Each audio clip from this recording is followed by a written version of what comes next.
हर माता पिता का सपना होता है कि उसकी बेटी जिस घर में शादी करके जाए वहां हमेशा सुखी रहे और उसे किसी भी चीज की कमी ना हो। विवाह एक ऐसा बंधन है जिसमें सिर्फ लड़का और लड़की ही नहीं बल्कि दो परिवारों का बंधन होता है। एक लड़की को ससुराल के साथ साथ मायके के हर एक रस्म और रीति रिवाज को बखूबी निभाने पड़ते हैं। बेटी की शादी करने के बाद भी माता पिता जिंदगी भर किसी न किसी रस्म को निभाते जरूर है, जिससे बेटी और दामाद के जीवन में किसी तरह का दुख दर्द ना आए।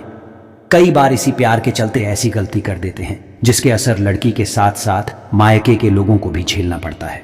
बड़े बुजुर्ग कई बातों को हमेशा कहते चले आते हैं कि हमें शादी के बाद बेटी को क्या नहीं देना चाहिए और देना चाहिए। इसी क्रम में बड़े बुजुर्ग हमेशा कहते हैं कि शादीशुदा बेटी को कभी भी आचार या फिर खट्टी चीजें नहीं देना चाहिए, लेकिन इसे हम एक अंधविश्वास मानकर अनसुना कर देते हैं। ऐसा कहते हैं कि झाड़ू में स्वयं माता लक्ष्मी का वास होता है, लेकिन क्या आप जानते हैं कि बेटी को विदाई के समय झाड़ू कभी नहीं देनी चाहिए। कहते हैं कि ऐसा करने से बेटी का घर संसार कभी सुखी नहीं रहती है, उसका जीवन हमेशा दुखों से भरा रहेगा। इसलिए शादी के बाद विदाई में ये पंडित प्रदीप मिश्रा कहते हैं कि बेटी को विदाई के समय कभी सुई न दे। कहते हैं कि बहन या बेटी को विदाई के समय सुई भेंट करने से रिश्तों में मधुरता की बजाय कटुता आने लगती है। आपको सुई के समान नुकीले उपकरण भी बेटी को विदाई में देने से बचना चाहिए, रिश्तों को बिगाड़ेगी। छलनी विदाई के समय बेटी को भूलकर भी आटे की छलनी नहीं देनी चाहिए। मकर संक्रांति के समय माताएं अपनी बेटी को कुछ चीजें भेंट करती हैं।